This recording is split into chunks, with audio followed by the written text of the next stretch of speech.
سورۃ المائدہ کا آغاز ہے۔ سورہ مائدہ قرآن پاک کی ترتیب کے اعتبار سے اس کا 5 نمبر ہے اور نزول کے اعتبار سے اس کا نمبر 112 ہے۔ اس سے آپ اندازہ کر سکتے ہیں کہ قرآن پاک میں 114 صورتیں ہیں، تو سورہ مائدہ کا نزول قرآن کے آخری دور میں ہوا ہے۔ اس میں 120 آیتیں ہیں اور 16 رکوع ہیں۔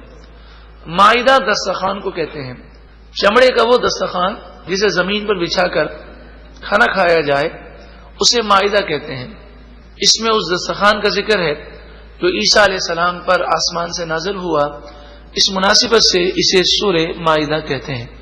بسم اللہ الرحمن الرحیم، اللہ کے نام سے شروع جو بہت زیادہ مہربان نہایت رحم کرنے والا۔ یا ایھا الذین آمنوا، اے ایمان والو، اوفوا بالعقود، اپنے وعدوں کو پورا کرو۔ احلت لکم بہیمۃ الانعام، تمہارے لیے بے زبان مویشی چوپائے حلال کیے گئے۔ الا ما یتلی علیکم، مگر وہ جانور حرام ہے جن کا ذکر تمہیں کر دیا گیا، جو تم پر تلاوت کیا گیا، یعنی جن جانوروں کو اللہ نے حرام کیا، اس کے رسول نے حرام کیا، اس کے علاوہ تمام جانور حلال ہیں۔ غیر محل الصید وانتم حرم، ہاں یہ بات یاد رکھو کہ جب تم احرام کی حالت میں ہو تو شکار کرنا تمہیں جائز نہیں۔ احرام کی حالت میں بکری تو کاٹ سکتے ہیں، مرغی کاٹ سکتے ہیں، گائے ذبح کر سکتے ہیں، لیکن کبوتر، چڑیا، ہرن یہ شکار نہیں کر سکتے۔ یعنی جو پالتو جانور ہیں وہ احرام کی حالت میں کاٹے جا سکتے ہیں، لیکن جو پالتو جانور نہیں، پالتو سے مراد یہ ہے کہ جسے شریعت نے شکاری جانور قرار دیا، جن کا شکار کیا جاتا ہے، وہ احرام کی حالت میں شکار کرنا جائز نہیں۔ ان اللہ، بے شک اللہ تعالی، یحکم ما یرید، سوال پیدا ہو سکتا ہے بعض چیزوں کو حرام کیا، بعض چیزوں کو حلال کیا، ایسا کیوں ہے؟ ایک بات ہمیشہ کے لیے سمجھ لیجیے، اگر شریعت نے جو حکم دیا اس حکم کی حقیقت کی گہرائی اور حکمت ہم سمجھنے میں کامیاب ہو جائے تو یہ ہماری عقل و دانش اور فہم کی سعادت ہے، اور اگر اس کی حقیقت، اس کی گہرائی نہ سمجھ سکیں تو ضرور کوئی نہ کوئی اس میں حکمت ہوگی۔ ہماری عقل کمزور ہے، ناقص ہے کہ ہم وہاں تک نہ پہنچ سکیں۔ ان اللہ یحکم ما یرید، بے شک اللہ تعالی جو چاہتا ہے وہ حکم فرماتا ہے، تمہارا کام اعتراض کرنا نہیں، عمل کرنا ہے۔ یا ایھا الذین آمنوا، اے ایمان والو، لا تحلوا شعائر اللہ، اللہ کے شعائر کی بے حرمتی نہ کرو۔ شعائر سے مراد مسجدیں بھی ہیں، مزارات بھی ہیں، اس کے علاوہ قرآن پاک بھی ہے، اس کے علاوہ وہ تمام چیزیں ہیں کہ جس کو اللہ والوں سے نسبت ہو، جیسے صفا مروہ، ان الصفا والمروہ من شعائر اللہ، صفا مروہ کی پہاڑیاں اللہ کی شعائر میں سے ہیں کہ انہیں دیکھ کر بی بی ہاجرہ یاد آتی ہیں، اور بی بی ہاجرہ جب یاد آتی ہیں تو جو انہوں نے اللہ کی رضا کے لیے قربانیاں دیں وہ یاد آ جاتی ہیں۔ اسی طرح مقام ابراہیم علیہ السلام کے نقش ہیں، لیکن وہ اللہ کے شعائر میں سے ہیں۔ تو کسی کی بے حرمتی نہ کرو، تعظیم توقیر کرو۔ ولا الشہر الحرام، حرمت والے مہینوں کی تعظیم توقیر کرو۔ ولا الہدیہ، قربانی کی تعظیم توقیر کرو، ان کی بے حرمتی نہ کرو۔ اس سے وہ لوگ عبرت حاصل کریں جو اپنے قربانی کے جانور انہوں نے بقرعید میں اپنی اولاد کے ہاتھ میں دے دیے، وہ مار رہے ہیں، بھگا رہے ہیں، ریسنگ لگوا رہے ہیں، جانور کو اس سے اذیت ہوتی ہے۔ اگر ایسا کیا ہے تو توبہ کیجیے۔ وللقلائد، اور ان جانوروں کی تعظیم کرو جن کے گلوں میں قربانی کے لیے ہار ڈالے گئے۔ قلائد اسے کہتے ہیں جس کے گلے میں ایسی علامت ڈالی گئی جس سے پتہ چلے یہ قربانی کا جانور ہے۔ زمانہ جاہلیت میں ایسا ہوتا کہ جب لوگ حج کے لیے روانہ ہوتے تو اپنے ساتھ قربانی کے جانور بھی لے جاتے اور ان کے گلوں میں ایسی علامات ڈال دیتے جس سے پتہ چلے کہ یہ قربانی کا جانور ہے۔ تو ان کی تعظیم کرو، انہیں تکلیف نہ پہنچاؤ۔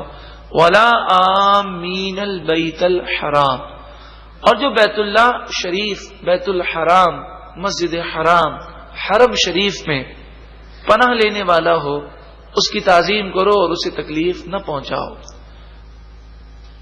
یبتغون فضلا من ربہم، جو بیت اللہ شریف کے پاس آتے ہیں جن کے عقائد درست ہے، وہ تو صرف اس لیے آتے ہیں کہ اپنے رب کا فضل حاصل کریں، ورضوانا، اور اپنے رب کی رضامندی حاصل کریں.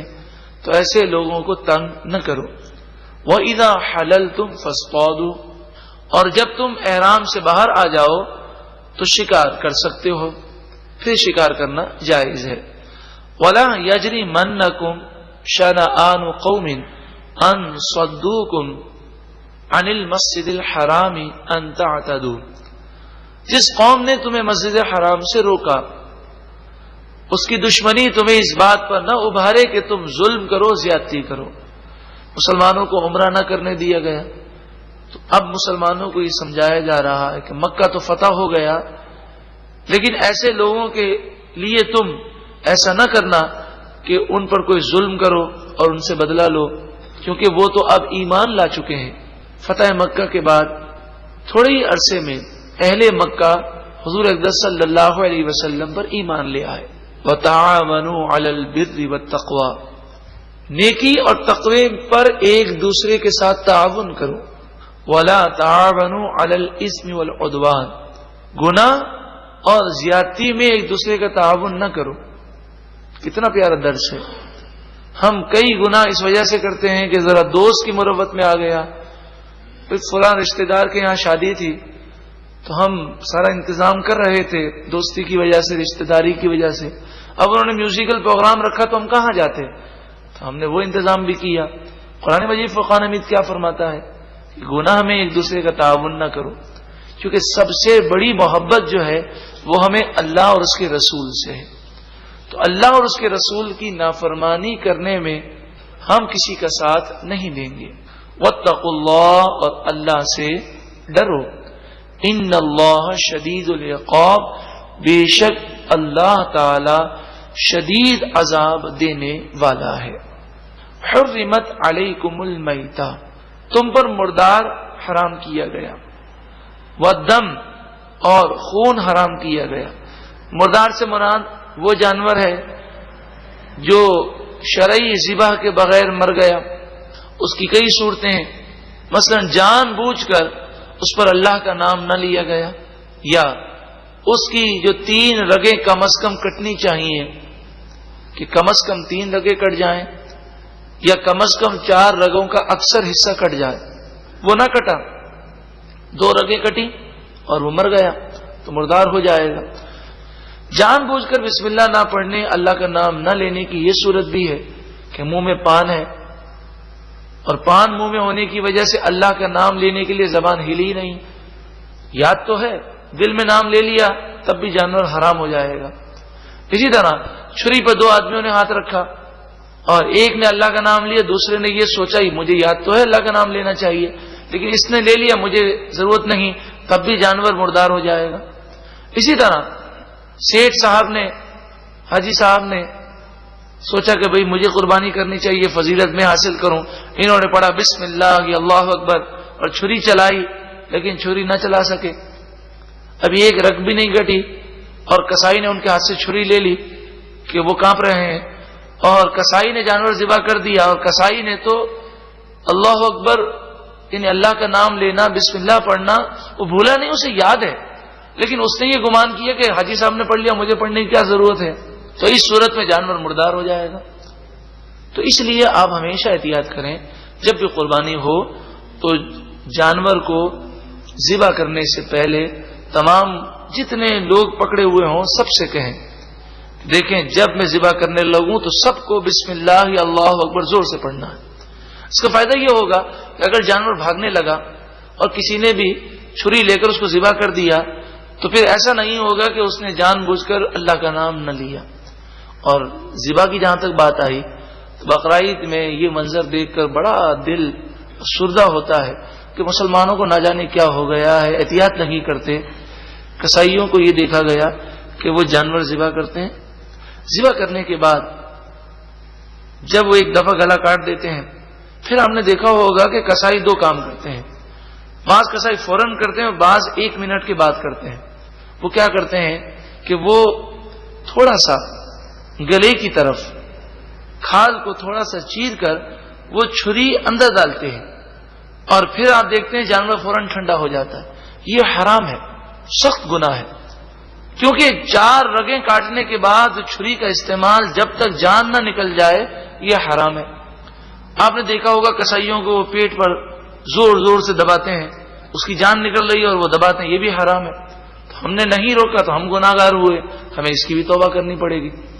تو وہ کیا کرتے ہیں کہ وہ چھری گلے کی طرف سے تھوڑا سا چیر کر وہ چھری اندر ڈال کر دل کے قریب اس چھری کو مارتے ہیں.